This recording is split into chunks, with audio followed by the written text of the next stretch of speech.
Imana isumba byose ngendo nyantekenye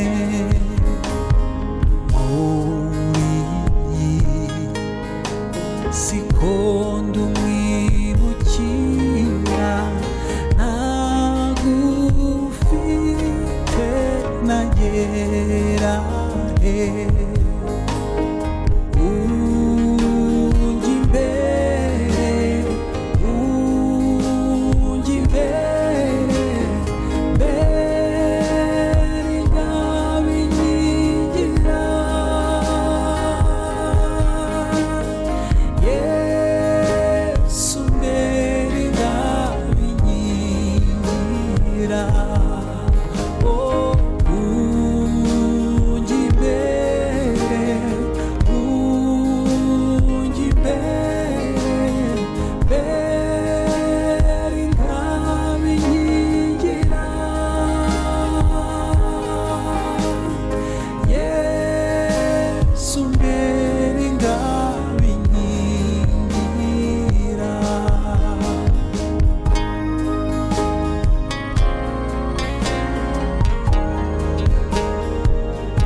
Shobora byose Mana ikomeye, Mana ya Abraham, Mana ya Isaka, Mana ya Israel, Mana y'Imana y'abahanuzi, Mana yacu tugushimiye ko wadushoboje gukora iki gikorwa.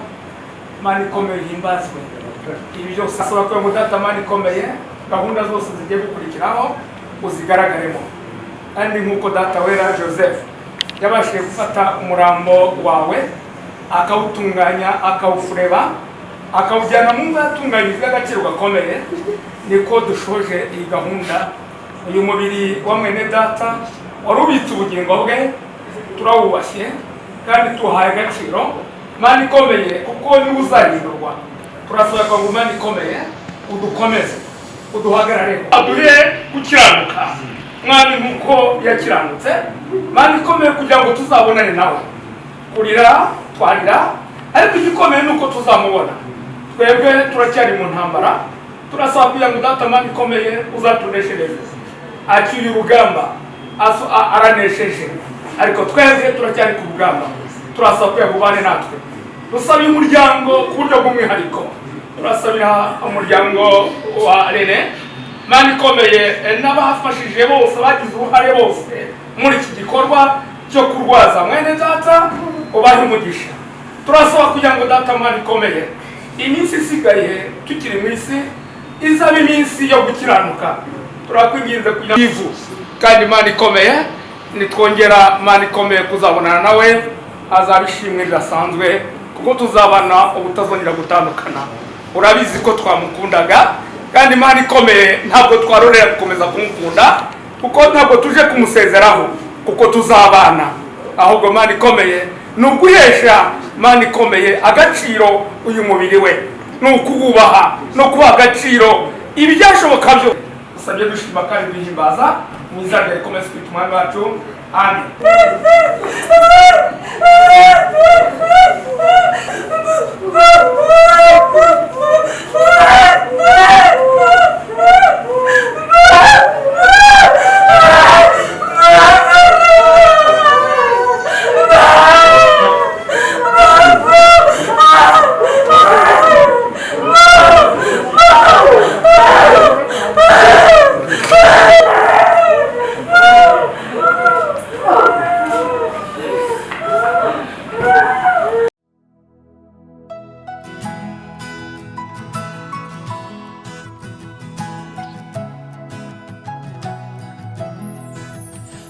bw'abasiganirwa cyane ahubwo turemeza kuri muzima kandi hari ibyo tweretse bigaragaza kuri muzima. Washimye ko mwene data ataha mu rugo icyubahiro kiri cyaho. None mwami umubiri we nkuko twakomeje gusenga, nkuko Yosefu yafashe umubiri wawe akawukura ku musaraba akawutunganya akawufureba mu myambaro akawujyana mu mva y'agaciro gakomeye, kuko uwo mubiri wari ukubahwa.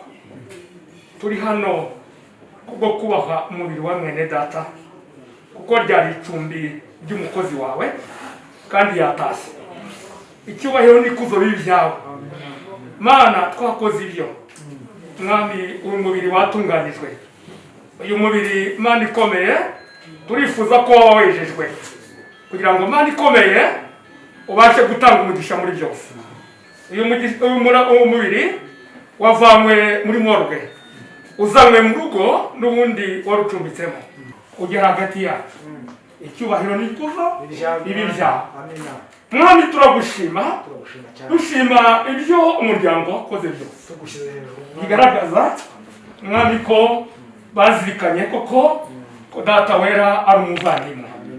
Turashima Mana ikomeye iby'itorero ryakoze, kuko tuzi ko uyu ni mwene data tuzaba, kandi tuzi neza yuko no mu buryo bw'umwuka yari umwana. Icyubahiro kiri cyane, turagusaba Mwami kugira ngo uyu munsi we kuba amarira, ahubwo tuzagutamo urwo rurembo rwera n'ibirimo byose byubatswe n'izahabu zirabagirana. Urwo rurembo rwera n'ibirimo byose byubatswe n'izahabu zirabagirana. Reka mbaganirire ibiri muri rwo, mumenye ibyiza byarwo, murwifuze namwe. Urwo rurembo rwera n'ibirimo byose byubatswe n'izahabu zirabagirana. Urwo rurembo rwera n'ibirimo byose byubatswe n'izahabu zirabagirana. Urupfu ntirubayo, nta no kunanirwa, nta mbeho nta n'izuba, nta ndwara nta byago. Urwo rurembo rwera n'ibirimo byose byubatswe n'izahabu zirabagirana. Urwo rurembo rwera n'ibirimo byose byubatswe n'izahabu zirabagirana. Udakijijwe wese ntabwo azatahamo, kuko azahezwa hanze hamwe na Satani. Urwo rurembo rwera n'ibirimo byose byubatswe n'izahabu zirabagirana. Urwo rurembo rwera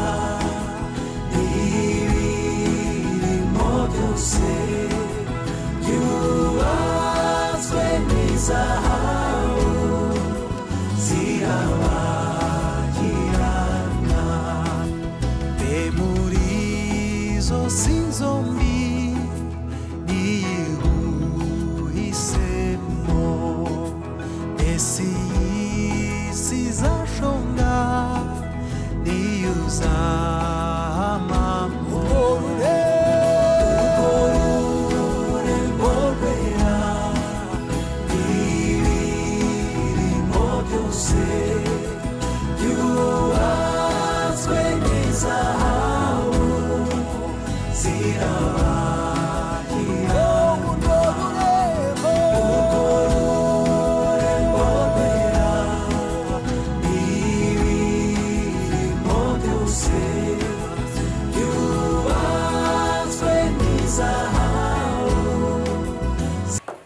kuvuga barawuhinnye kugira ngo vuga amagambo make menshi aratangwa mu buhamya ibihe turimo nyine ntibitwemera kurambura ibintu cyane kuko witabye Imana yitwa MINYATI GASAMBO akaba yaravutse ku itariki ya mbere y'ukwezi kwa mbere 1970 avukira Runundu aho bita ku Mutanoga n'ubu ntihagituye yari agituye yari yaje naje kwivuza ariko umuryango n'ubutuye ku Runundu nyine aho ku Mutanoga ise yitwa Nazari Muhirwa nawe nyina akitwa Rudi Nyagatimbi yashakanye na Nyiramajana Penina umwaka w'1987 babyaranye abana 9 muri abo bana 9 harimo abahungu 3 n'abakobwa 6 akaba yari afite ndetse n'umwuzukuru umwe amashuri yize yatangiye kwiga muri 1881 1981 aho ni mu mashuri y'ibanze twita primaire ayasoza mu mwaka w'1987 aho hari kuri école primaire Minembwe Katanga bo arabanditse ngo EP Runundu ariko yitwa école Minembwe acto yari gifatanye n'ishuri gitwa riri mu Gatanga gitwa école primaire Minembwe Katanga niko yitwa byose kuva 1987 yize kuri Madebe kuva 95 kugeza 96 yari ari muri kaminuza y'u Rwanda ariko ntiyabashije gukomeza ubuzima bwa Gikristo twanditse ko yabatijwe muri 1998 ariko mbere yabanje kubaho mu buzima bwa Gikristo bwo muri CPZ yari CPZ icyo gihe arabatizwa muri za 87 ariko ageze inaha aja mu aho bita mu bafrere Assemblée chrétienne icyo gihe muri 1998 nico gihe yabatijwe 98 kugeza 2005 yari muvuga tumwa muri iryo torero nyine tuvuze rya Assemblée chrétienne uwo murimo yakorekera mu ruzi hariya mu bitaro kuva 2005 yavuga butumwa iyo Assemblée chrétienne ntabwo yari ifite abantu benshi abayoboka muri Kongo yavuye yarayongeje muri Kongo ajayo aja gutangiza umuntu 2005 yatangije ya jambo yanditse muri muri babiri baritangije ari babiri yararisohoje rwose yatangiye umurimo afungura itorero Assemblée chrétienne n'ubu ngubu ryari rigihari arifungurira nyine hariya mu Minembwe kuva 2005 kugeza uyu munsi kandi iracakomeje iryo torero yafunguye rero yabereye n'umuyobozi w'ico gihe kugeza uyu munsi kuva 2012 kugeza 2021 yari muvuga butumwa mu Minembwe hari radio hari yitwa ngo nitungane Minembwe uri wa mbere wose wabayeho yabaga ari live cyo bita live ari kuri radio abwiriza yarafashe mu mwanya kandi si umwanya bamuhereye ubuntu ahubwo yarawishyuye na amafaranga ye bwite nta n'abayoboke benshi yari afite uvuye ngo wenda ngo bateranyije nta financement yari afite ariko mu bushobozi bwiwe bwose yafatagamo amafaranga akayajyana kujya kwishyura umwanya kuri radiyo kugira ngo abwirize ubutumwa. Urumva kuko ubuzima bwa Kristo bwaramuranze cyane, twavuga byinshi ariko hari abaza gutanga ubuhamya barahari, hari abaturanye nawe, hari abasengana nabo kuri none, abafurere benshi barahari ndabazi, ababuzi nababonye baratanga ubuhamya. Natwe twabonye mbere yuko abafurere bifite ubuhamya, abaturanye n'abari umufurere batari abafurere bafite ubuhamya. Reka tube tubirekeye baraza kubona umwanya wenda. Ibindi byamuranze yari umukristo we, sinzi kirenze hejuru yico, ariko yari umukristo w'ukuri. Yego yari yego, oya yari oya. Abantu benshi bazana ibintu by'amadoktrinine n'ibindi, ariko iwe iyo akubwiye ikintu arakubwira ati Bibiliya ndikeye kuri nuko nibyo. Ikindi yari umugwa neza, kabinyanga mugaye, yari umugabo uvuga make cyane ariko ari mukuri, amagambo make ariko yuzuye ukuri gusa. Kundaga abantu, bakunda n'igihugu, ibindi byinshi baturekera aho ngaho. Twavuze ngo umwanya ni mutoya, bagiye tubihina kugira ngo wenda n'abandi babone umwanya. Imirimo yindi yakoze 93 kugeza 94 yabaye umwarimu nyine aho ngaho kuri école primaire ya Minembwe muri Kongo. 97 kugeza 98 yabaye umwarimu Musambira hariya hepfo, niho yabanje gukora igihe mu majyepfo hano mu Rwanda. 98 kugeza 2004 icyo gihe bati 98 yari ari Kiramuruzi, yari umuyobozi w'ishuri riri hariya Kiramuruzi, nibaga izina ryayo ko ryitwa Apecom. Yes, ni iryo shuri niryo yayoboye icyo gihe kugeza 2004. Nyuma yabwo arabireka ajya gukomereza iyo mirimo twavuze y'ivugabutumwa muri Kongo. 2006 kugeza uyu munsi yari umukozi wa Jacques. Apfuye yari akiri umukozi wa Jacques. Jacques yikoreye mu bice bibiri, yabanje kuba umwarimu, nyuma aza kuba umuntu ushinzwe isomero, ibitabo, ushinzwe ibitabo kuri iryo shuri. Ni ukuvuga ngo yari bibliothèque mu yandi magambo. Arinze asoza urugendo rwo ku isi akiri hano.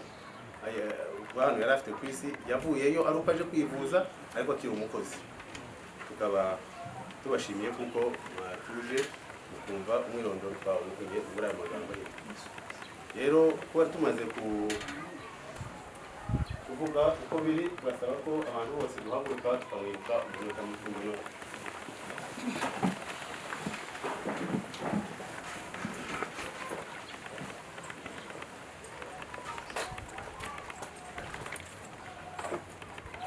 Tubarege Kristo.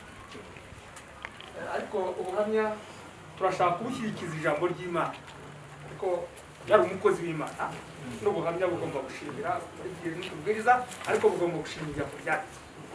Ndashaka kugira ngo dusome ijambo ritoya. Turasoma muri Yeremiya igice cya mbere rero ku murongo wa 5 gusa. Turasoma no muri Yohana igice 15 umurongo wa 16. Niwe ushingiyeho ubuhamya bw'ubukozi bwa Yakobo. Yeremiya igice cya mbere umurongo wa 5. Uwo murongo uravuga ngo nakumenye ntarakurema mu nda ya nyoko, kandi nakwejeje utaravuka, ngushyiraho kuba umuhanuzi uhanurira amahanga. Muri Yohana ibice 16 15 umurongo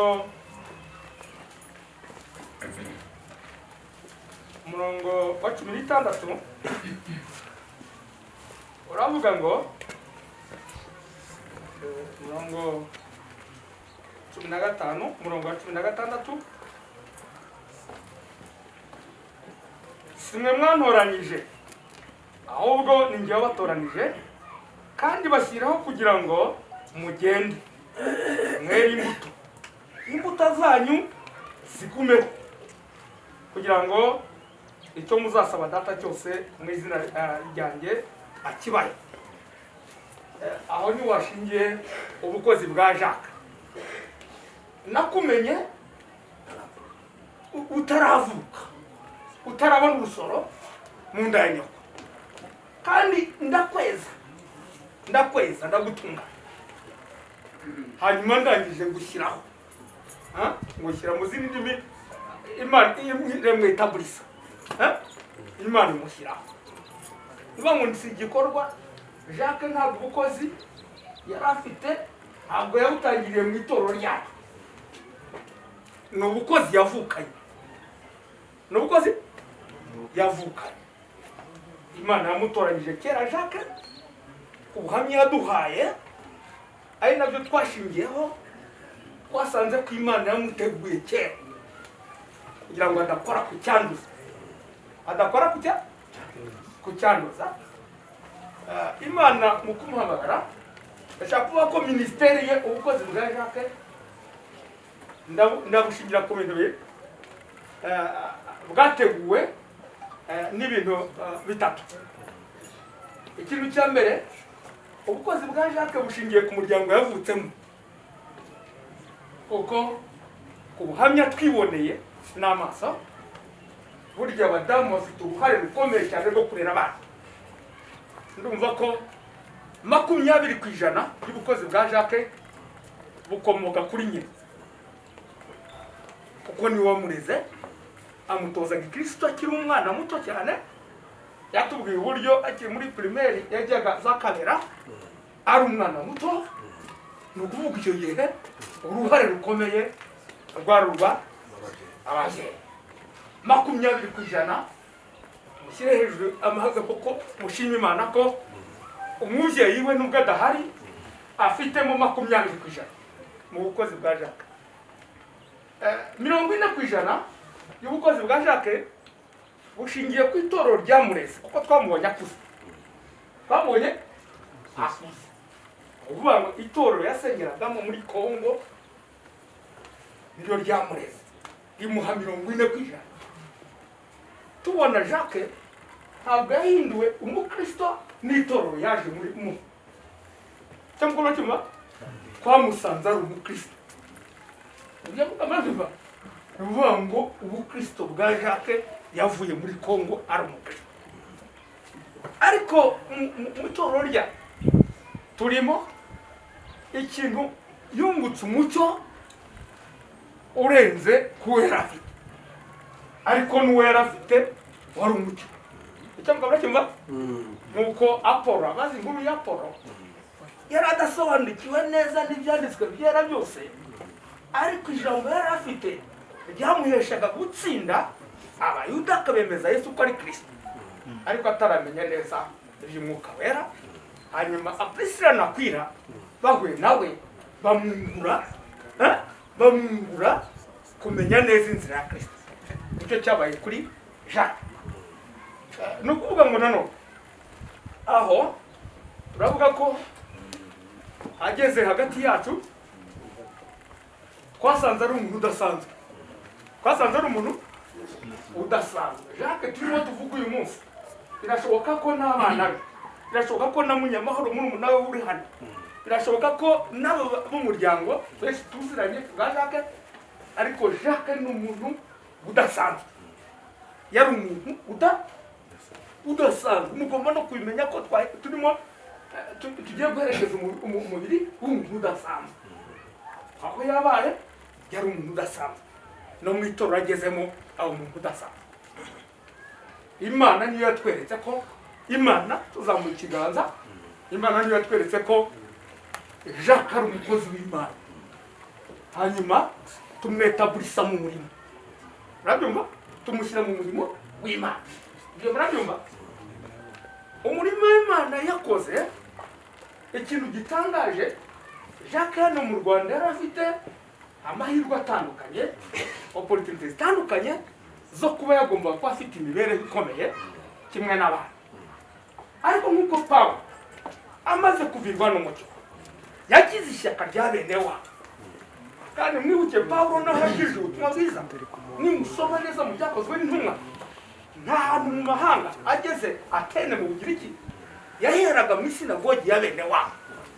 bene wabo batamwakira agakomeza mu bana cyamara cyumva Jacques amaze kwakira ubutumwa ndetse twe twari ntitwifuzaga kwajya mu minembwe ariko kubera ko Imana yari yabivuze twarabyemeye kuko yari umukozi udufitiye akamaro gakomeye mu itorero ariko twumvira umwuka wera turamureka aragenda agezeyo mwumva umuntu watangiye itorero ritagira abazamushyigikira itazagira abasaponsa itazagira ari we na murabwa bajyanye bashyigikiye itorero byabaye ngombwa ko natwe tugera mu minembwe nanjye nageze mu minembwe ku bwa Jacques ubw'uwo murimo awutangira mu ngorane ariko akomeza kuwuhamya Imana ikora igitangaza mu bukozi bwe cyo kumuha uburyo bwo kubwiriza mu buryo budasanzwe atabwiriza agatorero gato kandi kari gato ahubwo abwiriza akarere kose ajya kuri radiyo abwiriza imyaka yaramaze abwiriza ni nyinshi iriya operato yose yamwumva abantu bazi Jacques hari abantu tujya duhura bati uwo muntu witwa Yakobo ni umuntu wari uzwi mu murimo yabwirije ahantu hanini mu gihe gito kandi umubiri we nubwo yakoraga umurimo w'Imana twe turabizi yari afite ikibazo twakeretse Imana kenshi ariko Imana yamukoresheje muri izo ntege nke z'umubiri Jacques yakoze umurimo aho Minembwe ahageze ava Minembwe ndibuka tugeze Bukavu baravuze ngo n'abanyamurenge bashobora kwakira ubutumwa kuko muri Kongo yose akarere katari karumvishije iyi message ni hejuru ku misozi Minembwe abatugeze Bukavu niko batubashije abanyamurenge nabo se bakwizera ubutumwa ariko Jacques yabugerejeyo mu ngorane zikomeye amaze kugera yaramenyekana byatumye amanuka abwiriza Baraka abwiriza Uvira abwiriza Kamanyora hano abwiriza Bukavu ndetse agera no Goma ako karere kose uyu munsi twababwiye ko Jacques yatashye ako karere kose ni ukuvuga ngo Sud Kivu n'agace gato ka Nord Kivu yakoze umurimo mu gihe gito kandi akora umurimo udasanzwe Imana ntabwo tumuvuga ngo imuhire uko idashira kuko already yamaze kuri hano Jacques mu buhamya dufite arinze ataha mu biganiro twaganiriye kuko ni ngombwa gusura umurwayi igihe yarembye kugira ngo wumve ibyiringiro bye ntabwo twumvaga ko Jacques yaratubazaga ati mwebwe uko twabaye nibwo buhamya hari ikintu cyaba narakoze kidasanzwe cyangwa ikoza narakoze mu murimo uhereye atuma turavuga ngo nta kintu na kimwe reka mabwire hari umuntu ushobora kureba ari ibintu ni ijambo rikomeye burya mu Kinyarwanda ribamo avuga ngo abakozi b'Imana bagomba kuzerekana buri muntu wese atunganye ari perfect ariko Jacques Rata agiye n'ababeshyi yari perfect utamugaragura mu musangeho tujye twarakoranye yakira ubutumwa ninjye bamubwirije tukorana imyaka myinshi Imana ikora igitangaza nubwo mwumva ngo yakoze koresha piko Jacques nta mashuri yari afite ahanga ariko habaye ikibazo cyo gushaka directeur muri icyo kigo harimo abalisansiye harimo abantu bafite amashuri ariko basanga umuntu wayobora icyo kigo ari Jacques ntabwo mwumva umuntu w'Imana batasanzwe adafite amashuri aza kandi ikigo arakiyobora kugira ngo abahize barabizi Jacques afite amateka afite record ikomeye byaba mu bantu babanye arikira mu ruzi no mu buzima bwe bwose ndumva mu buhamya mpamya ijambo mvuzwe navuze ko Imana yamutoranije ariko muri 15 ijambo ry'Imana riravuga ngo simwe mwantoranyije ahubwo ni njye wabatoranije mbashyiraho kugira ngo muzere imbuto zigumaho imbuto zivuga ngo Jacques yigeze atsikira mu murimo w'Imana yakoze nta kintu avuga ngo yongeye kugikosora yongeye kwihana yagize intege nkeya oya ahubwo yavaga mu bwiza ajya mu bubi. Jacques mu magambo makeya tuzi ko ni umukozi w'Imana wahamirijwe n'ijuru kandi tuzi ko tuzamubona Imana ibamugisha. Ndumva ubuhamya natanga ari ubwo ngubwo kuri Jacques kandi tuzi ko tuzamubona Imana ibamugisha. munsi abo babanye mu kazi gatandukanye ndetse nabo babanye mu itorero. Mu by'ukuri yatinze ku buhamya bwe. Jacques imibereho ye yasaga naho ari imibereho isa naho mu by'ukuri navuga ko yariyo ni nk'umuntu nuko abakatolika bakunda gukoresha ijambo ngo wihaye Imana mu buzima bwabo, ariko nawe yasaga n'umuntu wihaye Imana mu buzima bwe. Kuko ibyo yakoze nk'uko babisobanuye byari ibintu bisa naho mu by'ukuri imyumvire yacu y'ubu tutabasha kubisingira. Abapasiteri benshi dufite ubu ngubu ni ababa bashaka itorero ririmo abakirisitu ririmo amafaranga we idashobora kuba yamutunga, ariko we yagezeho n'igihe areka akazi yari afite kuko babisobanuye aho yarikira mu ruzira ayoboye ishuri rya segonderi, ariko yemera kuri taravuga ngo tareke bagiye kuvuga ubutumwa mu Minembwe. Aragenda njye twarasezanye icyo gihe ariko mu by'ukuri nyine nabasha kubyumva, ariko aragenda kubera ko ntabwo nari kwitambika kumuhamagara we kuko ibyo byose ntabwo nari mfite ubushobozi. Mu bindi bisanzwe by'uko yabanye n'abantu wenda abaturanyi nibaza kugira umwanya baza kubisobanura, ntabwo ari impamvu ko ntabisubiramo cyane kuko aribyo tumenyereye abantu baza baje gutanga ubuhamya akavuga ngo umubyeyi we umuvandimwe we cyangwa undi muntu wese ngo yamukundaga ngo bakundanaga. Ndagira ngo hari igitangaza nuko umuntu yaba afite umuvandimwe ariko batumvikana cyangwa badahuza, ariko kuba twahuzaga ari nka mukuru wanjye nkumva mu by'ukuri ntabitindaho cyane, kereka wenda abandi turi kumwe hano baza kubisobanura, ariko njyewe ntabitindamo cyane. Rero ndatinze ku buhamya bwe kuko babivuze. Rero numva umwanya wanjye munini ari umwanya wo gushima kuko iyi minsi twari tugiranye arwaye byampaye ubuhamya bukomeye cyane kuri we. Jacques yageze inoha mu kwezi kwa 11 mu ntangiriro zako. Yabanje kugira iminsi mike arwaye igoma, ariko nyuma yaho aza kwa mukazi n'aha ngaha kugira ngo yageze naho ku itariki 2 z'ukwezi kwa 11.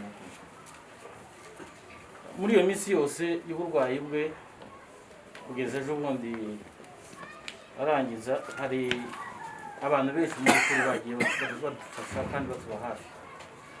Ntabwo byari byoroshye kugira ngo abe yabasha kugera hano kugira ngo aje kwivuza, no kuba yarahageze nabwo ntabwo byari byoroshye kugira ngo yivuze kubera ko byasabaga ubushobozi butandukanye, ariko hari abantu batandukanye bagiye bigiramo uruhare mu buryo njye numvaga mu by'ukuri bindenze ku buryo numva nshaka kubashimira.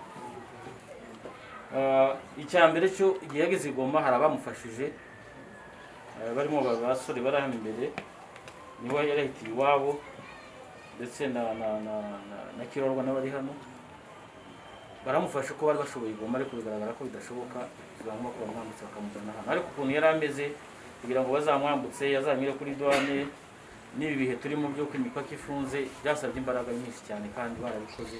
Mu by'ukuri ndabashimira cyane Imana yabamugisha. Akigera hano naho hari abamwakiriye mu bitaro kuko nabyo leta yari arimo byasabaga ko ahita ahitira mu bitaro. Yaragiye agezeyo abaganga baramwakira, harimo n'abacu wari ukorera n'icyo gihe nawe yaragiye abafasha ku buryo byatworeye kugira ngo abone icumba abone oxygene, kuko we ntabwo yabashaga kubaho atari kuri oxygene mu minsi yose. Nabo baradufashije mu by'ukuri sinabona ko nabisobanura, n'abandi baganga bose batandukanye bari mu bitaro bya Kibagabaga. Abandi bagiye badufasha nabo nshaka kugira ngo mvuge ni n'umuryango wa Inosa ni muramu wacu utuye hariya Kibagabaga. Iyo amezi yose yaragize mu bitaro bari barafashe umutwaro wo kujya mugemurira buri munsi igitondo na saa sita, buri munsi barimo n'umwana. Hari umwana wabo witwa Eric, nta na rimwe yigeze akererwa ngo wenda babirirwa batariye cyangwa mu gitondo bari batarya, buri munsi yaramugemurira. akaba yagenda n'amaguru, abagira Imana akabona moto. Ngo bigere cya gihe twabaga turi muri za lockdown bikaba nta moto zikora nta kintu bigenda, bigasaba ko agenda n'amaguru akagenda akabageraho buri munsi bari muri Imana. Muri amezi yose yaragize kwa muganga. Hari abandi nabo bagiye bamurwajije muri iyo minsi yose. Nagerageje kwitondekanya kubera ko mu kugira ngo ntaza kubyibagirwa ko byanze bikunze bindi byibagirwa kuko sinabishobora nk'umwana w'umuntu kugira ngo nabibuka byose. Hari umwana witwa Ntagabanya muramu wanjye nawe witangiye kumurwaza nawe iyo minsi yose, ndetse na mushiki wanjye Irandamira babaye kwa muganga iyi minsi yose bakararayo bakirirwayo, nabo bagezaho bw'icyo gihe cya lockdown bakaza bava hano mu rugo n'amaguru bakagera Kibagabaga kubera ko nta buryo barafite kuba abagenda ngo bagereyo. Nabo sinabona mu by'ukuri ko nabasha guha agaciro ibikorwa byabo kuko bakoze ibikorwa by'indashyikirwa. Undi muntu nawe nshaka kuvuga ni Pastor Faustin. Uyu mugabo uri hano mu by'ukuri ni umugabo ko mubona, ni umugabo ukuze afite imyaka 50 cyangwa 50 ngira ngo ahari. Iwe mu rugo n'iriya mu karere ka Gatsibo Kiramuruzi, ariko yemeye gusiga umuryango we kuva mu kwezi kwa gatatu kugira ngo agize nta mu kwezi kwa gatatu ku itariki nk'ebyiri ngira ngo ahari 3 kuva icyo gihe ku itariki 3 z'ukwezi kwa gatatu kugeza uyu munsi niwo wari umurwaje. Abandi bagendaga basimburanwa wenda bakageraho icyumweru kimwe bagasimburanwa, ariko we kuva icyo gihe cyose kugeza amagingo aya niwo wari umurwaje. Mu by'ukuri ndumva ntabona amagambo navuga kumushimira. Yego ni umuvandimwe we kubwo umwuka kuko babana mu itorero, ariko tugarutse mu buryo bw'umubiri mu by'ukuri twari kuvuga ko ntacyo bapfana kindi cyari gutuma mwitangira bigeze aho ngaho, ariko yarakoze nawe ntabwo nabona ko nabisobanura rwose. Imana ibe umugisha. Hari abandi bantu bo mu muryango batandukanye bo nta nubwo ndi bwirwe mbarondora kuko ni benshi cyane nabo. Ndibuka hari umunsi umwe kumugoroba twakoze inama tuvuga ngo turebe uko twamuvana hari Kibagabaga tumujyane mu bindi bitaro. Icyo gihe twatekereza kumujyana muri Faisal, ariko turebye Faisal kubera ko ni muri privé gasaba amafaranga menshi. Abantu bo mu muryango twari turi kumwe nta nubwo bari bageze abantu batandatu, baricara baravuga ati twebwe mbere yuko tujya kubwira famiye yose reka twebwe tubifate ikibazo tuzasigare tubwira famiye umuntu twamujyanye twamugeze mu bitaro. Muri iryo joro baraye batanze amafaranga agera kuri 1,300,000 kugira ngo turebe ko twajya kumuvuza. Malereze mabiza kwanga bitewe n'ibibazo bindi bitandukanye n'abaganga baducundiga tubwira ko atari ngombwa, ariko kera ayo mafaranga abo bari bayatanze. Nyuma yabwo nabo umuryango wongeye kandi gushaka andi mafaranga kugira ngo badufashe, barayatanga atandukanye. Ndetse na nyuma aho abaganga batubwiriye ko umuti ari uko twamushaka imashini imwongerera umwuka kugira ngo aze hano mu rugo, noneho aza arwarire mu rugo, nabwo barongera kandi baduha amafaranga menshi cyane. Abo nabo ndabashimira rwose, Imana ibaho umugisha. Kimwe nabo mu muryango wanjye n'abandi tuvukana nabo hari uko bagiye iminsi yose yabaye hano yabaye kwa muganga, nabo ntabwo bigeze bamwinurwa. Yari umuvandimwe wanjye nari mfite izo nshingano, ariko abandi twari kumwe wenda byari gusa n'abagoye. Nabo ndabashimira cyane rwose, barakoze. Imana ibaho umugisha. Hari abantu benshi bamusuye bakamukomeza nubwo ari muri situation isa naho igoranye, ntabasha kurondora kuko abenshi bagiye banaza kwa muganga nanjye ndahari sinabasha kubarondora umuvuye ubundi kwa nakana. Mu by'ukuri bamubaye hafi, baramuganiriza, bamutera morale buryo kugeza ku munsi wa nyuma. Mu by'ukuri nabonaga ngiye wadacitse intege kandi afite kwihangana kugaragara. Abo bantu bose ndabashimira, Imana ibaho umugisha. Ikindi giti cya kabiri cyo sorezaho naha nyuma ho yitabiye Imana. Ibyo byabaye ndahari, narindi Butare nagiye mu kazi, barampamagara, ariko ngeze hano deja nsanga hari abantu bamaze gufata ikibazo mu ntoki, nibo bonyine mo kugikurikirana. Bashyizeho komite, iyo komite ndayishimira kuko mu by'ukuri ibikorwa byose nibo babikoze. Nge sinakubwira ngo hari cyo nigize nkora na kimwe, ariko abo bantu nibo birukaga baje ahantu hose atandukanye muri gahunda zitandukanye zari zikenewe kugira ngo uyu munsi bwo wagenda neza. Abo bantu ndabashimira, Imana ibaho umugisha. Abandi bageze naho bashiraho n'imbuga zitandukanye kugira ngo abantu basaga naho bari nk'umuntu navuga yemeze nk'amarushanwa yo kuvuga ngo umwe agashiraho urubuga rwe undi agashiraho urwe undi agashiraho urwe kugira ngo hari imbuga zigira ko kure nyigira ngo hari abantu batandukanye bamwe bari mu Rwanda abari mu Bwongereza abari muri Amerika abari he ugasanga buri kanya ngo habaye urubuga rwashizeho kugira ngo rero bakusanye inkunga kugira ngo turebe ko igikorwa cyagenda neza abantu bose rero bakoze icyo gikorwa nabo ndabashimira Imana yabamugisha mu gusoza nagira ngo mbashimire mwese muri hano n'abandi batandukanye urumva hari abagiye baza bagahita bagenda hari abatabasha kuza uyu munsi hari n'abagiye bamamagara nkababwira ati mu by'ukuri mwirorere kuza kuko ufite ikibazo cyo turimo turwana no kugeza wa mubare w'abantu 10 leta twemerera nimuza muramuje no kongera ikibazo kiri kindi ariko mu by'ukuri kuba mu muntu kuri telefone tukavugana mwakoze cyane ngo mwadusuye Imana ibaho umugisha rero mwese muri hano nagira ngo mbashimire rwose kuri mu buryo butandukanye mwagiye mwitangana byo nyine kuba muri hano ni igikorwa gikomeye abantu benshi bakaba bari mu mirimo bitandukanye ariko kuba mwaje Imana ibaha umugisha hari n'abatanze amafaranga yabo ni ibintu bikomeye kuko nk'abantu bari mu ntara bo kugira ngo bazave mu ntara iyo bari bagere hano mu bwitangire bukomeye mu by'ukuri gukurikije ibihe turimo rero ndumva ndafashe umwanya muremure kwara kubashimira mwese buri muntu wese uwo navuze mu izina bo ntavuze mu izina numve kumushimira ibindi bisigaye by'umuryango wa Jacques n'ubundi barasanga dufatanya kurera abana be kuko hari n'abamwe babaga hano mu rugo n'ubarahari mubaza kubabona ndumva bo ntacyo nabivugaho birebire nasigaye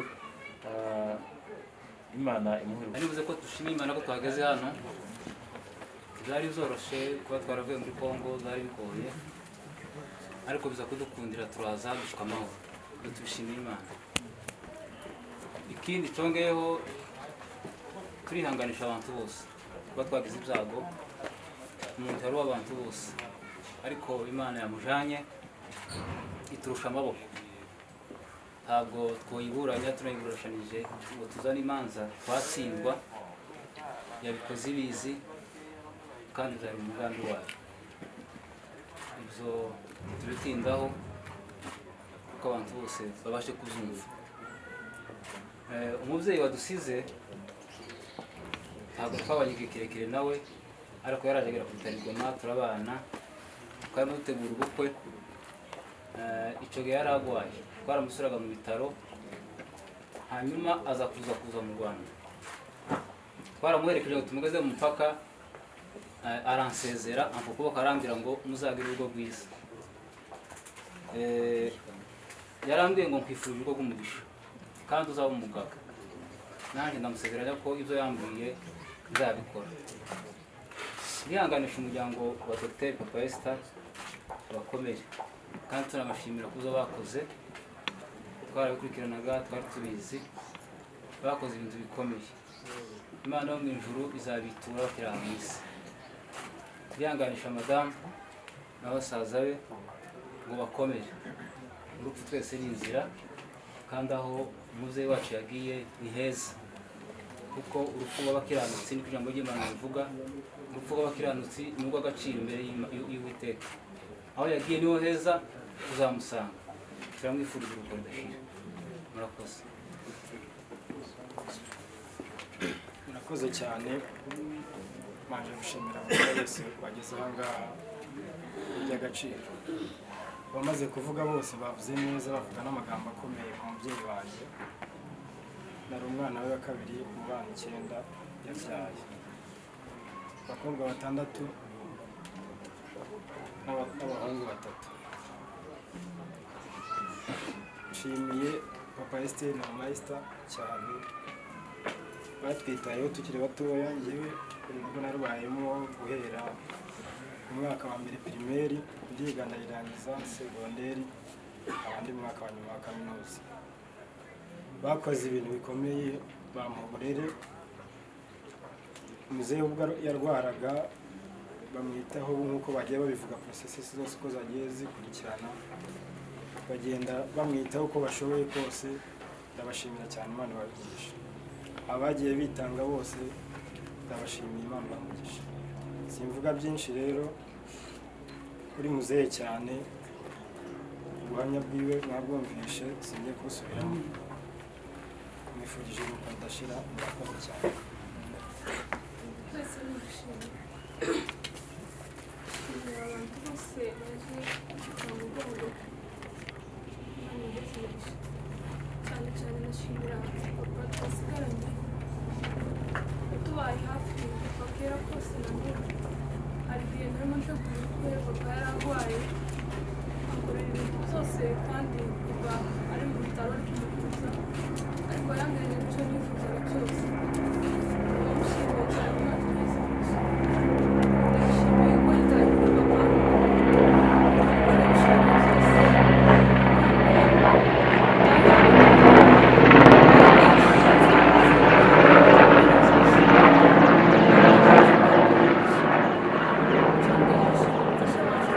yambaye hafi cyane yambwiye amagambo yo gukomeza ndetse mbere yabanje kuremba cyane aguma kumbwira amagambo menshi igihe muri jewe ntangira kwakira urupfu rwe ariko nyine akomeza kumbwira n'abandi magambo menshi cyane ndamushimiye cyane icyo ngiyeho nshimiye umuryango wacu wose abamanura bose aho baherereye bakoze imirimo myinshi twagiye tuyumva ni byinshi bakoze baritanze ubwabo bwose bari bashoboye ibyo bakoze byose bamperemeje nshimiye umuryango wa papa Shema bakoze imirimo myinshi nagiye nyibona igihe twari twahoze voka nagiye ndeba imirimo bariko bakora ni myinshi cyane abashimiye na Eric baritanze bishoboka Eric yerekaga kujya ku mama mbere y'uko papa yajya ariko imirimo yose bagiye bakora na Tagaho ndetse na Shanga bakoze imirimo ikomeye cyane baritanze ubwabo bwose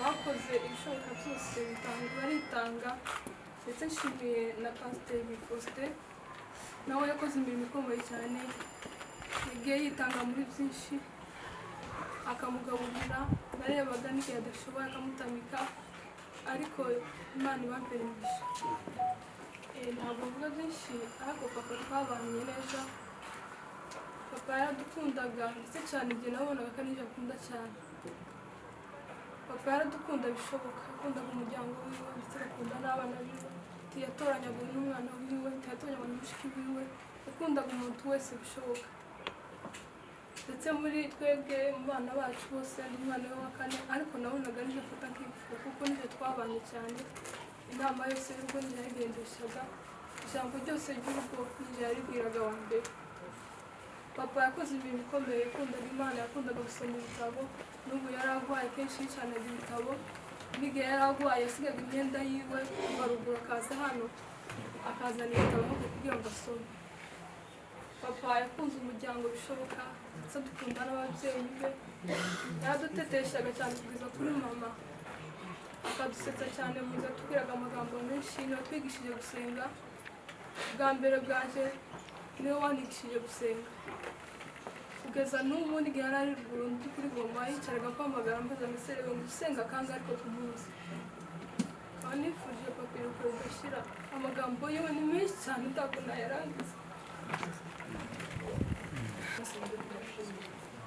Nishimiye ndashimira papa mdogo mama mdogo na ababyeyi beza ababyeyi baba hafi batuye ababyeyi beza kandi bacyatuye ababyeyi beza iyo papa ntabwo twabanye cyane ariko nabaye papa mdogo afata nk'umubyeyi wanjye yatubaye hafi aho papa atabaye yarahabaye nawe mwese ndabashimira muri mwabaye papa mu bitaro batanze inkunga y'isengero bw'amafaranga mwese mwamuhaye hafi undi mwese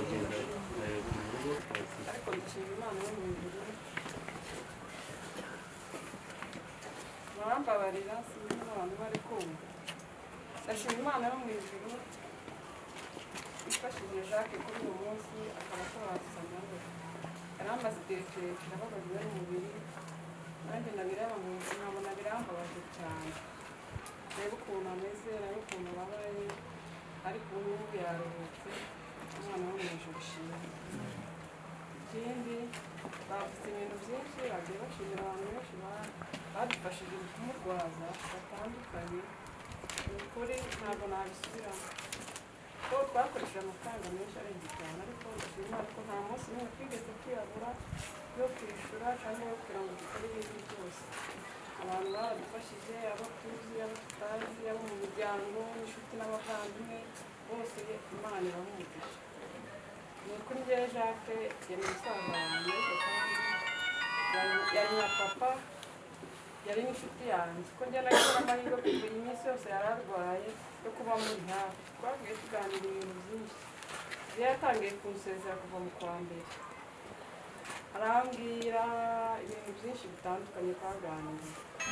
Ni ukuri sinzi nawe kuko nuko musobanura ariko nizeye ko nuko yatabarutse kandi yagiye mu ijuru, imirimo we yamuherekeje ko yari umuntu udasanzwe n'abandi bose bagiye babivuga, n'abo twabanye n'aho yagiye aba hatandukanye kugeza no kwa muganga. Twahabonaga inshuti nyinshi cyane kandi kubera kugeza n'abaganga n'abarwayi n'abarwaza bose kubera ukuntu yari umuntu udasanzwe. Ni ukuri n'ukuntu nabizi ariko icyo mwifuriza mwifurije ibiruhuko bidashira. urakoze cyane.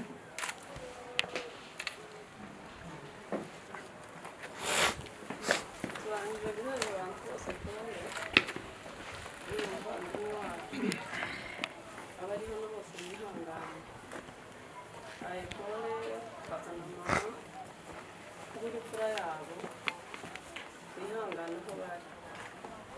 Nongeye guha Poli frere hano grand frere Rene, mwihangane cyane abavandimwe banjye bari hano n'abatari hano bakomere cyane Imana ibahumurize. Mwihanganishije abana ba grand frere basizwe n'umudamu we ngo bihangane cyane. Mu by'ukuri tumaze kwakira iyi nkuru mwene data yarambije twarikashe cyane ducika intege, ariko abana twari kumwe hariya igoma umuntu wari mukuru nkomeza gusenga ndavuga ngo Imana ishoboze kuko ari ibyo yaba mukuru wihanganisha abana. Ndashima Imana ko yadukomeje tukaba twarakomeye uyu munsi n'ubwo byari bigoye, Imana yabanje nawe. Icyo navuga mwene data, jewe mubo tuvukana bose tuvukana turi barindwi, niyo wari imfura nawe ikaba umuhereza, ariko abantu nabo bose tuvukana ntawe twabanye. Uyu grand frere nyine badusize niwe twabashije kubana. Igihe yasubiye mu Minembwe yasanze niga kuri primaire, iryo shuri nigaho nahise bamuhezaho akazi arandera, yangeze mu rugo arasubiranira no ku ishuri. Ndibuka kenshi hari indirimbo yakundaga kuririmba ku ishuri twagiraga twakaza dusenga ku wa gatandatu twite, akavuga nyine ari ubwiriza. Yari akunda indirimbo biri mu gitabo cya Yakobo 179 ivuga ngo siku moja mavuno yatakashe. Atwigisha gusenga icyo gihe aturira no mu rugo. Ndibuka icyo gihe ndetse kandi niba ari umuherezi n'undi papa yari asigaranye, ariko yahise ambwira ngo niwe ugiye kumufata ku ishuri. Icyo gihe papa nawe ntiyari ananiwe, ariko aramfata ndangiza école primaire, aho nagiye kwiga segonderi bahita kandi ari bamujyana gukorera. Turakomeza turabana, atwigisha ijambo ry'Imana cyane kugeza aho n'igihe nashatswe niwe twari kumwe, niwe wabaye mu rugo rwanjye wenyine mubo tuvukana. Tukomeza kubana kugeza n'igihe naje Goma, twavuganaga kenshi kuko niza no kwiga, niwe twajaga inama cyane, niwe twabanye kandi yaramfashije cyane. Igihe nari muri jede rimwe yampamagara arambwira ngo amafaranga afite, arambwira ngo hari inka ufite ikimasa none nakuguhaye ugende n'uzakigurisha ugenda wifashishe. Akomeza kumva hafi cyane. Amaze kurwara yaraje mu rugo yagiye kuntega ku kibuga, ntabwo nari nzi ko ari uko bizagenda, nari nzi ko azakira. Barabanye mu minsi mike yabaye mu bitaro muri Igoma. Ndashimira Pasiteri Kirogo, ndashimira n'abandi batabonetse harimo Colonel Simeon mwene mama wacu, batubaye hafi cyane, baradufashije nubwo byari bigoye. ariko Imana imuheze umugisha cyane. Ubundi kandi ndashimira grand frère hano Rene nitwari cyane, abantu baza bavukana akaba n'ugira nyine ubushobozi ariko ugasanga ntamenya cyane abandi, ariko uyu nguyu tuba tumufata nka papa aza yikorera ibibazo byinshi. Icyo gihe grand frère yarwaye twaza dutegura ubukwe bw'uriya mwana w'ivuye hano kugira ngo wenda bizahungabana, ariko yakoze ibintu bikomeye, arahaguruka nk'umugabo akora ibintu byiza cyane. Dukomeje kumushimira ibyo yakoze kuri uyu mwene data, Imana imuheze umugisha cyane n'urugo rwiwe. Ndashimira abantu bamugwajije harimo grand sœur hano yakoze imirimo itangaje iwe na Mpagawa ndetse n'urugo rwa grand sœur Muziranenge. Mwese Imana imuheze umugisha na Pasteur Faustin, Imana imuheze umugisha. Mwene data mwifurije urugo rwishimye. barakoze cyane. Genda vuga amagambo makeya data wacu nturi buze gusoza, wenda hari ibyo ari buze kuvuga. Icya mbere mbaje gushima Imana yadukoreye bino birori mu bihe bigoranye nk'ibi ngibi. Imana ikadufasha ikadukundira nubwo ari mu bihe bigoye, ariko tukaba twabashe kugera kuri uyu munsi mukuru wamenyeje data Jacques. Jacques ni muramu wanje, ikintu nyamukuru cyane nshima Imana, tubuze umuntu wari inkingi mu muryango, ariko imbuto yeze niyo Imana izisarura, niko byagenze. Turababaye ariko dufite ibyiringiro ko aho yagiye heza. Ijambo nyamukuru cyane nshima Imana, Jacques akimara kwinjira muri uyu muhamagaro twagerageje kuganira ndavuga nti si ibi ngibi bazabishobora. Tugerageza wenda kubimubuza ntiyabikunda, ariko muri jewe nkomeza kumusengera Imana ndavuga ngo uyu murimo yatangije Imana izawumushoboze kugira ngo ntagakorwe n'isoni. Ariko ndashima Imana kandi n'ijambo ry'Imana riravuga ngo yatangiye umurimo n'izawusoza. Ndashima Imana yuko Jacques atacitse intege, yakomeje umuhamagaro wiwe kugeza awushoje. Tukaba tugeze kuri uyu mwanya duhaya kwishimira intsinzi yiwe. Imana ishimwe. Ikindi ndashima Imana bagiye banabivuga ni byinshi, yaranzwe n'ubwitange, yaranzwe n'ubugwaneza, ni byinshi, adusigiye imbuto tuzakomeza kumwibukiraho. Ikindi nshima Imana muri bino bihe turi mu bihe bigoranye, ibihe biteye ubwoba, aho ubura umuntu wawe ntubone n'umwanya wo kumushimira, ariko dushima Imana kuko yatugiriye neza, tukaba tubaye ku munsi wayo. Imana ishimwe. Shoreje ku ijambo ryo gushimira umuryango wakoze ubushoboye. Nta wagerageza kugira ngo abe yatanga ikintu cyo kubagororera usibye Imana yonyine. Umuryango wakoze uko ushoboye kugira ngo mwiteho mu burwayi bwiwe, kandi ubikora no mu gihe kigoye. Ndabashimira kuri ubwo bwitange bagaragaje. Imana y'ubujuriza bayo. Rero Imana Jacques yitayeho, Imana Jacques yakurikiye, Imana Jacques yasenze, tizamukoze isoni. Ndabwira abana basigaye bakomere, hari umusaruro w'ibyo Jacques yabibye kandi Imana izabigaragaza. Rero akabashoje mwifuriza kugashira.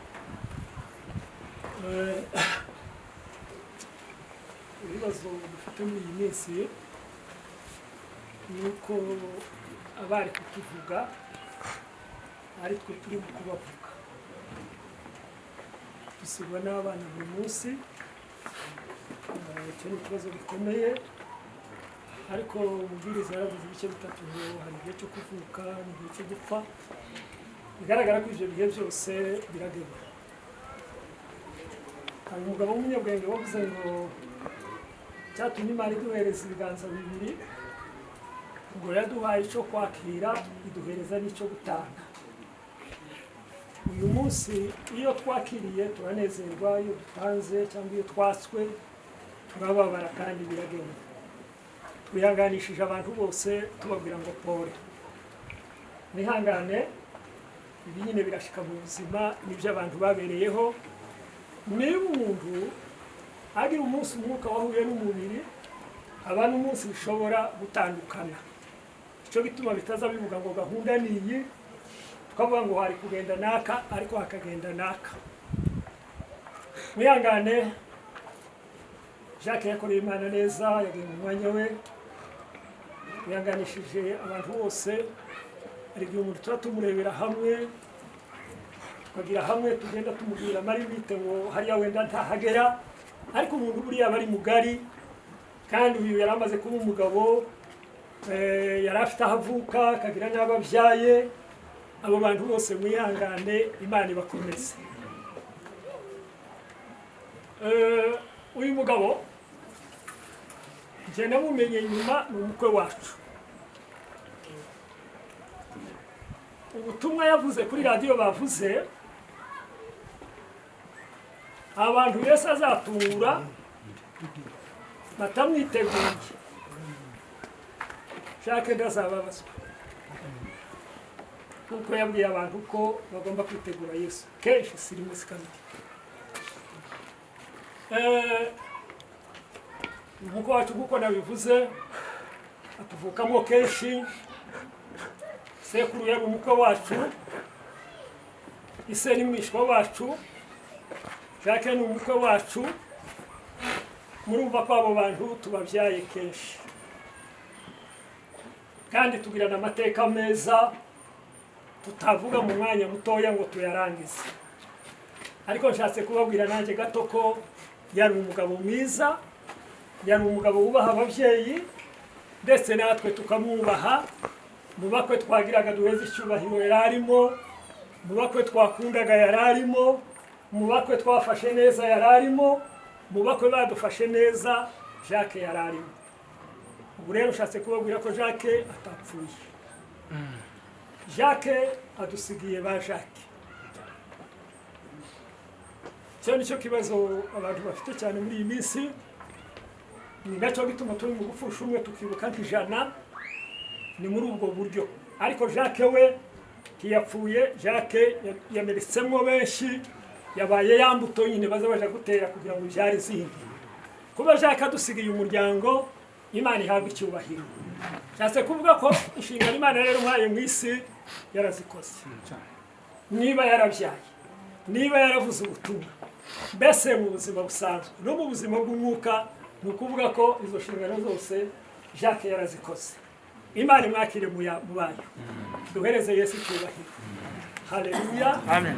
Imana imwakire. Rero yamwakiriye, reka tureke kumwitaho.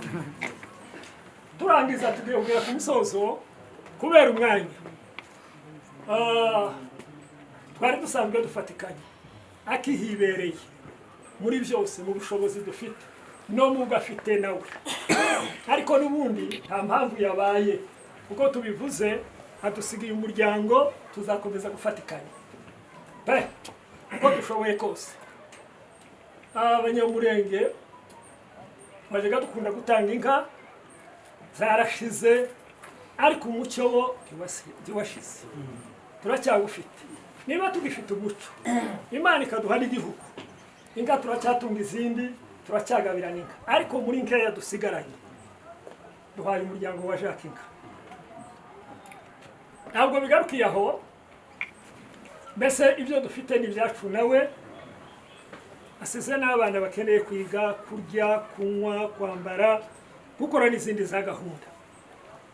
Imana izikora ibintu yateguye ibindi.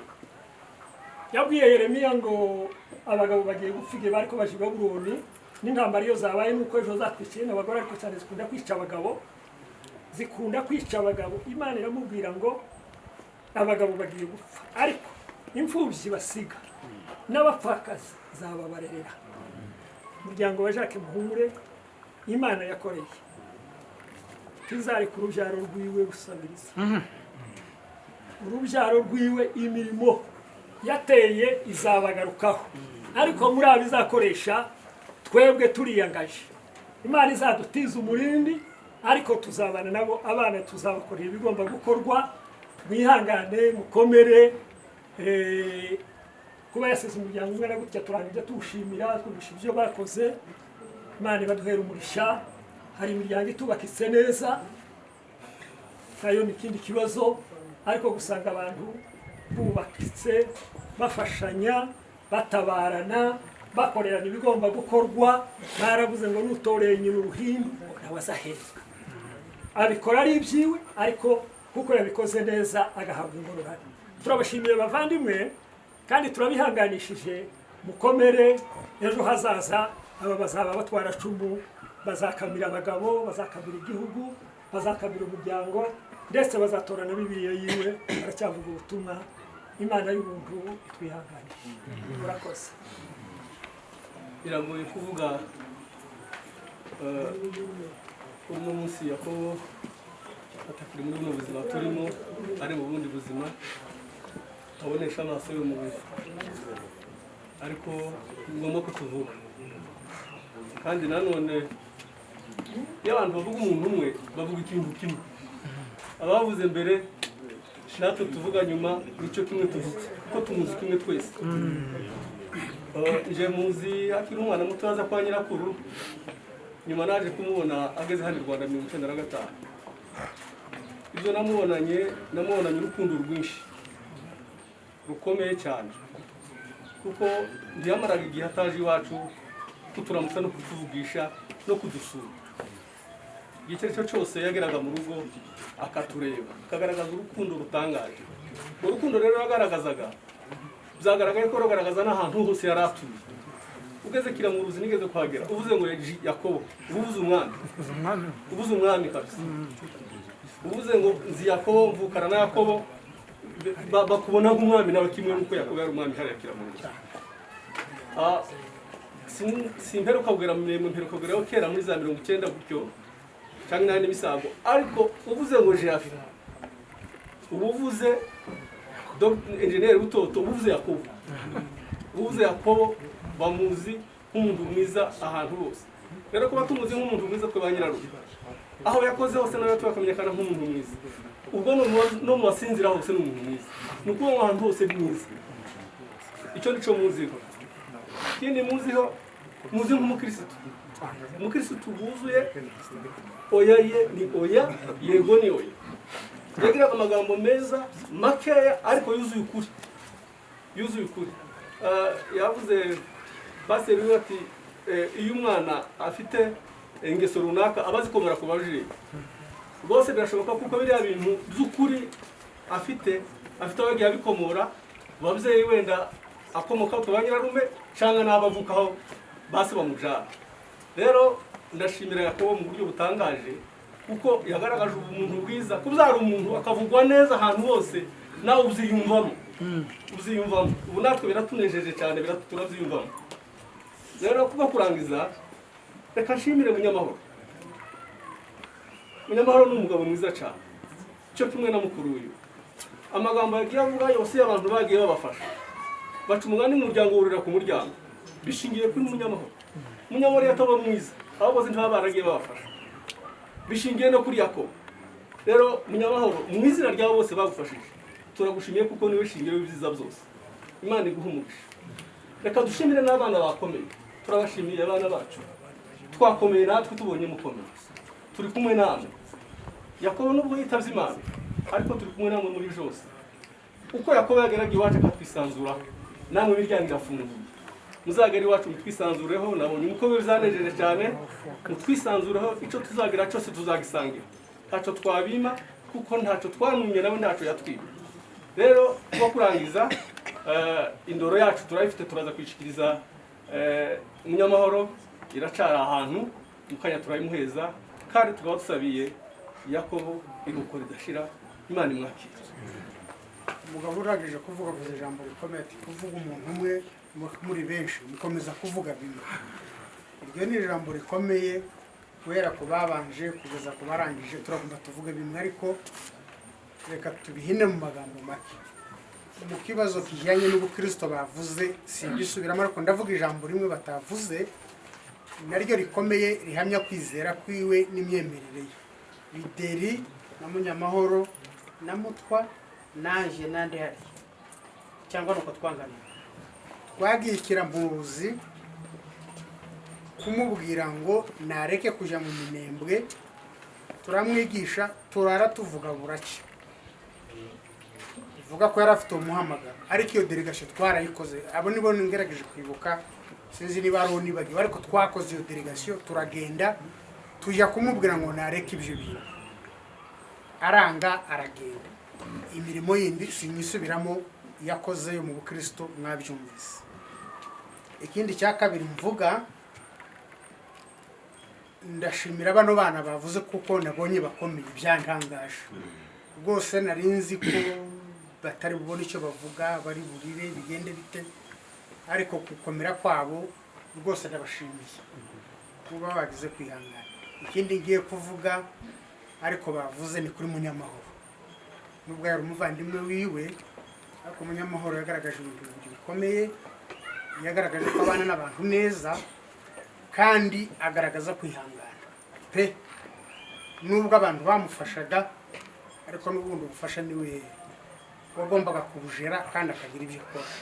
Wabonaga bifitemo kwihangana gukomeye, kandi nyine inshuti ziwe yabaniye neza nazo ziradufasha. Icyanyuma ni yabashimiye abantu kugeza no ku bantu ba nijoro badufashije duturanye, bakaraza abashyitsi baraye, ni mashimwe abantu bose bagize icyo bakora. Icyanyuma ni kuri Yakobo. Yakobo yararwaye nyine kandi arwara ababaye, ariko yagize kwiganyira gukeya. Kuwa kabiri nka saa 7 nibwo twari turi kumwe, bucyarangiza kuwa gatatu niho yambwiye, aravuga ati ariko aho bigeze ubu Imana yari ikwikongerera neza ikanduhura. Hari nko mu masaa 7 gutyo, nubwo kwibuka isaha neza, ni iryo joro bwarakeye nko mu masaa 2 ararangiza. Imana ishimwe rero kuba yarumishije isengesho ryiwe kugira ngo imuruhure, kuko n'ubundi amaherezo para kuzaruhuka. None rero Imana imuhe iruhuko ridashira. Kureba cya Yakobo, ariko harimo no gushima Imana. Ndashima Imana. Imana niyizi umuntu kubaho neza, yagera no mu burwayi ikabana nawe, kandi ikagira n'igihe cyo kumuvura ikamujana. Twarabanye na Jacques arwara, ariko yari afite uburemere bwinshi cyane bw'uburwayi. Igihe cyane twavuga ngo byenda aritaba Imana, ariko biza ko kugabanuka, kugira icyizere kuko ubwo yorohewe byenda bitashe vuba nyine, kumva imitima nyine irakomeye, ariko nanone tukabona araremerewe cyane. Ariko kuba Imana yamuriye ataragifite kubaho ubuzima bwiza, yakize, Imana ikaba yamuruhuriye uyu munsi, ndayishimiye. Ikindi shima Imana ku bantu barwaje Yakobo. Grace yarwaje Yakobo na Mpagawa, bavuga mu gusubira mu z'abandi bavuze, baramurwaza ku buryo bigaragarira umuntu wese. Baritanga, cyagiye cyo muri corona bakavana n'amaguru bakagenda kibagaba, kandi bakagenda bakabayo ntibagaza baruhuka. Baramurwaje baritanga, umurimo wabo bakoze bawukoze neza, Imana ibakumisha. Ikindi shimi undi mwana shimira n'uriya mwana wa hariya Kimironko, bamushimiye n'umuryango wabo bawushimiye, ariko nshimiye n'umwana mutoya Eric, ariko yaritanze, yaragemuye mu gitondo akajyana icyayi, saa 6 akajyana icyo kurya, yobona moto akagenda, atayibonye n'ubundi akagenda. Ni ukuri nawe Imana imuhumurisha, yarakoze cyane kandi yaritanze, yinubye kandi yagize urukundo. Ari umwana mutoya. Igihe Jacques yageze hano bwa mbere yataje, uwo mwana yavuye ikibaga bagaza kumusura hafi, iriye wabaza kumusura. Ubu ngubu kandi ejo bundi yagarutse, ubwo yaje kabiri, namubonye kabiri, araza aramusura. Ubu ngubu nubwo byene batakarahaga, uwo mwana yagaragaje urukundo rwinshi cyane, Imana irimuhera umugisha. Shimiye Imana yabanye n'abana bakava kuri Goma, bakaza bakabona umwanya, bakabona inzira muri ibi bihe turimo bigoye, bakaba baje gushingura umubyeyi wabo. Ibyo nabyo gushimira Imana. kandi namwe Imana ibahe umugisha kubw'umuryango mwakoze. Ikindi nshimira Imana uyu muryango uwo ari wo waritanze mu buryo bushoboka, nubwo baza bavuga ngo umuntu abahaye yikorera, ariko abahaye akorera n'Imana. Baritanze uburyo bwose bwo kurwaza Jacques uko bashoboye kose barabikoze. Ibyo ngibyo byose dushimiye Imana yabikoze. Aba nihanganishije umuryango wose, nihanganishije umudamu wa Yakobo tutari kumwe, ariko ndamwihanganishije n'akaboko. Nihanganishije ababyeyi tutari kumwe nabo niko.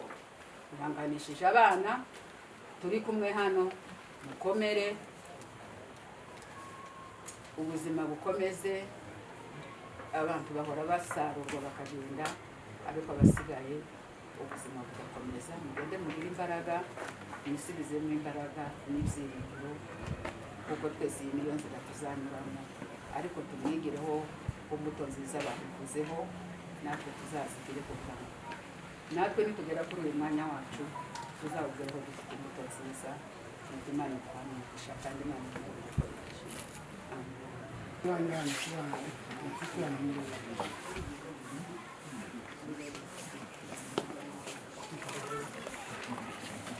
tubashe kuvuga uyu munsi wa nyuma wa Yakobo. Ndamutangiriraho bamubuza ngo ntaje mu minembwe niyo mpera, ariko bavutse turi kumwe, arakura kugeza ubwo bazaga twaba turi kumwe, asubira mu minembwe asanga turacyari kumwe, mbese twabanaga mu muhana. Ariko uyu munsi twabanye mu muhana ya nyuma ndakeka ko nanjye twari turi kumwe. Amagambo yakoze narayabonaga, ariko amenshi tuba turi kumwe, kuko imyanya yose y'amanywa n'ijoro ntabwo byahitaga iminsi tutari kumwe ndiko mbaye mbona. Byenda nimba mbaye nongera abana be bari hano ubivuga. Yakobo reka muvuge ijambo ry'umukozi w'Imana. Yakobo yari umukozi w'Imana koko udasanzwe, kuko mwese twavuganaga kugira ngo umuntu umenye neza no kuvugana. Twaravuganye nawe, ariko ari murye kanisa, nanjye nkaba muryanje. Mbese aho umuhana twari nko mu matorero 3 kandi tuvukana twese. Yakobo yari murye, kaba muryanje, umuhanda wose ukaba murindi rya. Ariko jewe tukegerana cyane. Kuko niyo mpamvu yo kwegerana, ndamukurikira ndamumenya, nsanga ni umukristo koko, umukristo wakijijwe udasanzwe. Icyo bikoze icyo ntakoze, sinashoboye kumusanga mu itorero ry'iwe arimo, ahubwo yaraga musaba ngo naze asange. Kandi namara kunsanga nanjye nari umupasiteri, kavuga ngo azambere umukozi, kuko numvaga amagambo ye yarakomeye kandi yagiraga kwizera udasanzwe. Aba n'iby'Imana yamukoreshaga byari bisanzwe. Yakobo yari umukozi w'Imana pe, no mu yindi mico yo kavukire, iyo bavuga ngo yatojwe n'ababyeyi yari myiza. Yagiraga ijambo ryo gucisha hirya ngo akubwire ijambo asizirinde. Ijambo ryose yarivuga gukora iki. Yari umunyakuri yohindura ijambo, ahubwo wo guhindura ijambo nuko yine uwo mugaye, ariko yohindura ijambo. Kandi Yakobo yagiraga n'ubuntu bwinshi, tiyabona undi muntu ugowe afite akantu ngo agafateho. Ibyo nabyo uwo muco nawe yarawugiraga. Yari umukristo Imana itarekera ku isi, yewe nakubona kuko ukuntu yari ameze no kuza twarasezeranye turavugana tumusengere ndagiye kuvurwa nari usa n'uwiteguye kuko utaha yotambuka dutaha kuko n'urugezi naje sinari nzi ko nzogera hano nshise ndaza kumusura isanga nyine ahageze mbona kuko kera iminsi yagiye none nkabashimira Imana kuko uze kumuherekeza yari umukozi w'Imana nta kandi twomenya ko umuvuga uko bimeze uko ameze twomenya ko kuvuga tubivuze two bamwe bavuga ngo gukabye abaza bumva nabi bavuga ngo gukabye umukozi w'Imana wemewe Imana dushaka gato cyara gikoze hasigaye no kuvuga ngo nuko nyine kuvuga kuri radio kuvuga kuri radio umunsi umwe nagiye kumwanditse Jacques ubutumwa buvuga kuri radio nukubera ikintu babuvuze ko mbona wishyura amafaranga atari makeya amafaranga atanga ari menshi kandi yo kugiti kiwe tubabuvuze iyo urekeye aho ngaho atoya ati nicyo ndashaka gusohora ishimana igushakaho turabakozi b'Imana tugomba kuvuga ubutumwa kugeza ku ntambwe yanyu ayo mafaranga azoboneka gutanga buri munsi ugiye gutanga amafaranga 10,000 y'imisi yose ati bizoboneka nta kundi bizoboneka bitaboneka nzabona gakureka ariko bitaboneka aho naho harakomeye abandi n'ababikoraga bose babikoraga bakurikije ikominota yabo kuko bagira umucango bakabishyiraho bakavuga ariko bari babiri nta wundi bafatikanyaga ni ukuvuga ngo uwo mutungo bakoreshaga yari ubuwiwe ibyo byose ni ukwerekana ko umuntu yari asanzwe yari akwiye kuba mu isi Imana ntiyobyemera uyu munsi agomba kubona ibi byose bigoye uyu munsi Imana imujyanye nuko Imana arakoze cyane muzehe biragoye kuvuga ariko turi Yakobo yari umubyeyi wanje vuga cyane ariko yari umubyeyi wanje kuko niwe washinze rero mu magambo makeya barimo bavuga mu miryango aho yakoreye ku kigo cya Jacques jewe twarabanye twarakora imyaka 8 yose si ibyo kubwirwa narabyiboneye umuntu washakaga ikosa ukaribura iyo myaka yose 8 n'abantu bose nk'aba community zitandukanye uwo mushaka ikosa ukaribura bavuze ko yagiraga amagambo makeya ariko yageraga ku ijambo ry'Imana akaba yovuga n'amasaha 5 ariko mu biganiro bisanzwe yagiraga amagambo make cyane twakoraga ibiganiro by'ishuri bisanzwe yakundaga kudusengera turangije nk'inama akavuga ngo twakora inama abantu bangana gusenga dusohoke tugasenga agasenga ni ukuvuga ngo yakoze ibintu bikomeye kandi yaranzwe n'ubukristo cyane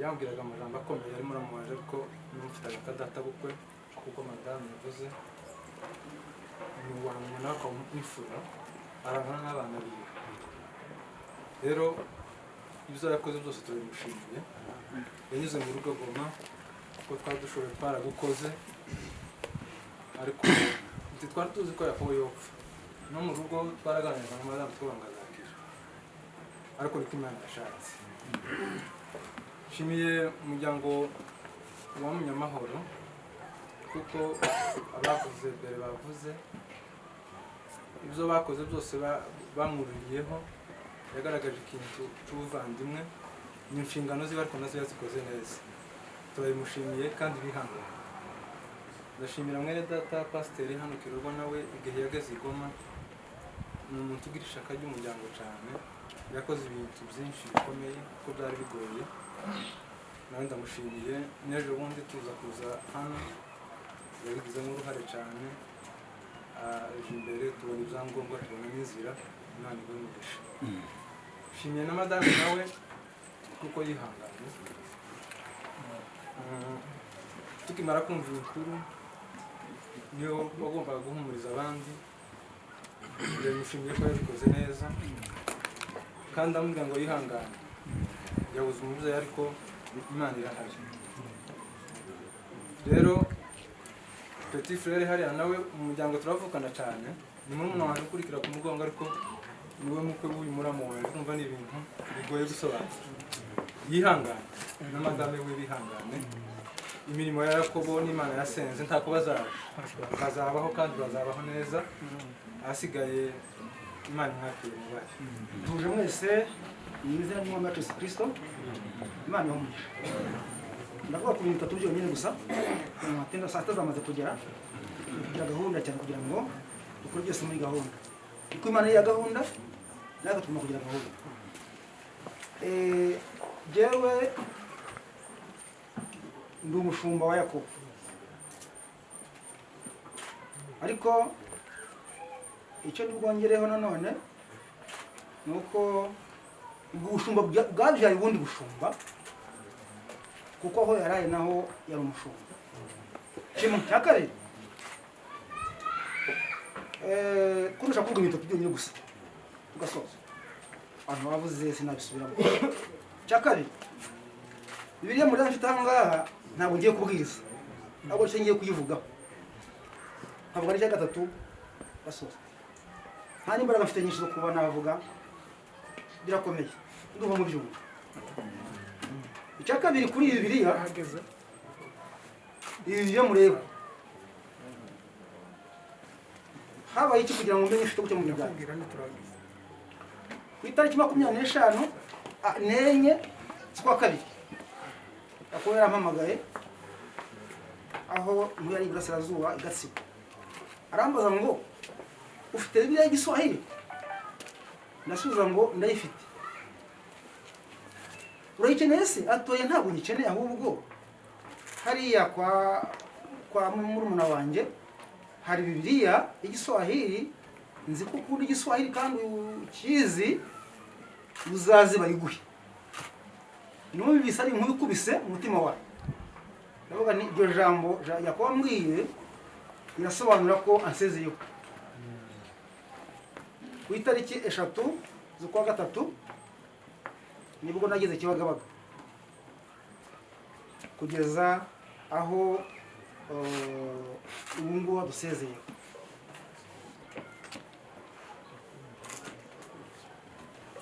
Icya gatatu, ibintu bibiri, mu ijoro uhereye ku cyumweru azaba mu mubiri kwa gatatu, twavuganye amagambo ameze gutya cyangwa akurikira. Numvise muri gihajemo ubuyobozi, ndavuga ngo mwene data, ndashaka dusoma ijambo riri mu Baroma 8:18. Ntabwo ngiye kugisoma, ahubwo ndarivugaho. Handitswe ibikurikira ngo Abaroma 8:18. Handitswe ngo mbonye yuko imibabaro y'iki gihe idakwiye kugereranywa n'ubwiza tuzayishurirwa, kuko ibyaremwe byose bitegeranyije amatsiko guhishurwa kw'abana b'Imana. Turasoza tongera kumugwa turabisoma. Kuwa mbere dusoma amagambo, kuwa kabiri rero iryo joro nyine araye kuwa gatatu azava mu mwuka. Yarambwiye ngo uwo mugoroba tuje gufatana amafunguro. Ati mugiye gufata amafunguro, ngiye tujye gufata amafunguro ariko ntabwo njya sindi byo kuyafata ntasize ari cyo muhaye. Ati yabyihorere. Atayiko kandi ntutinde. Umugoroba kuwa kabiri ntabwo byabaye muri salo, ntabwo mbizi kuko nayo natekereza ngo ntutinde isomye, atanumva ko hari ikintu kirimo.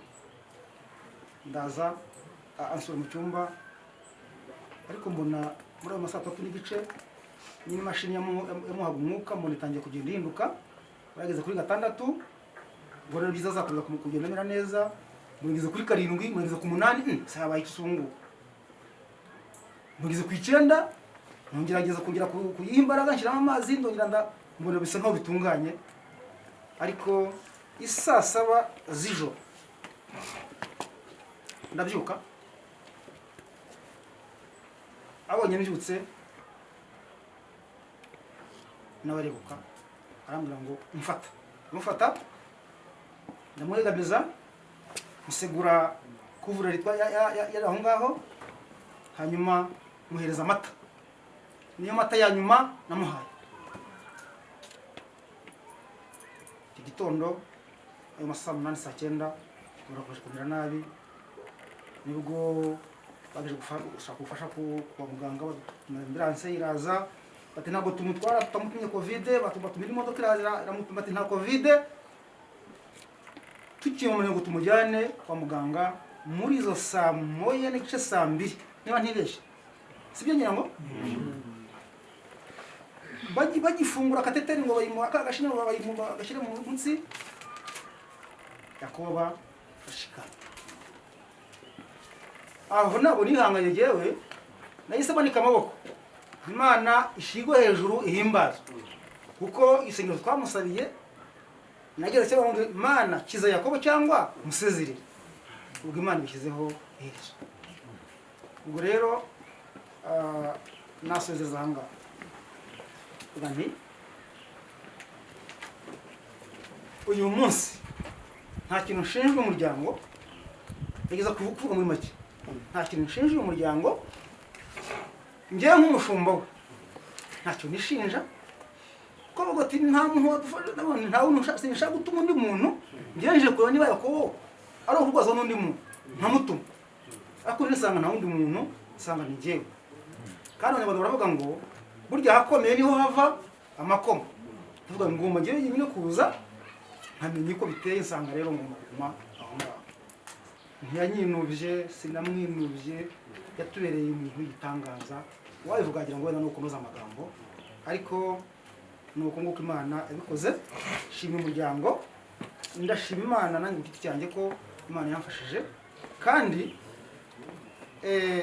birenze ibyo byose, kuba Imana yabikoze kuriya akambwira iryo jambo ry'iyo saa sitati, ntiruga ntuvunikire ga, nari ngibagiwe ati ngiye gusaba ikintu kimwe, nyegera unsengera undambise ibiganza umparira Imana.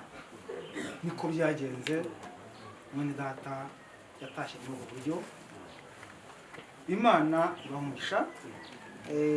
Bisigaye ngenda n'ijambo ry'Imana, biraza gukorwa umukozi w'Imana wundi iriya nyine aho tugiye kujya. Imana ibamugisha.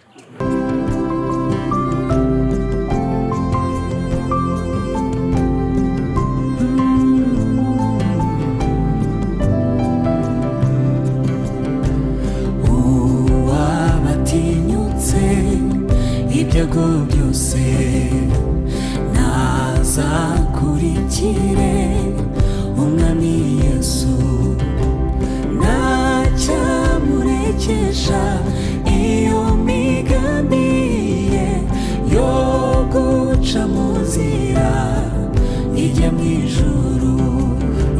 Ntacyamurekesha iyo migambi ye yo guca mu nzira ijya mu ijuru.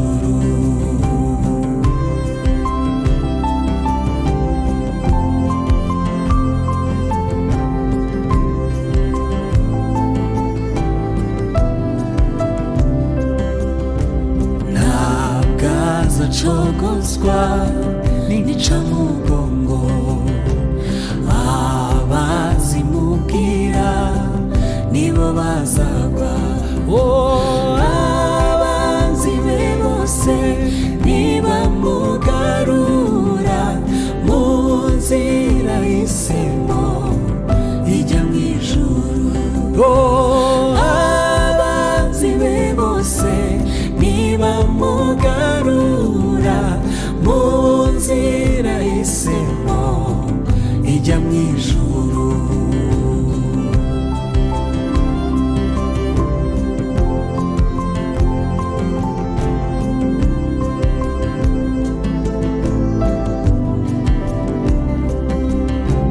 Nta mujyi undindisha umwuka wawe, mbone kuzaragwa kuba witeka. Haba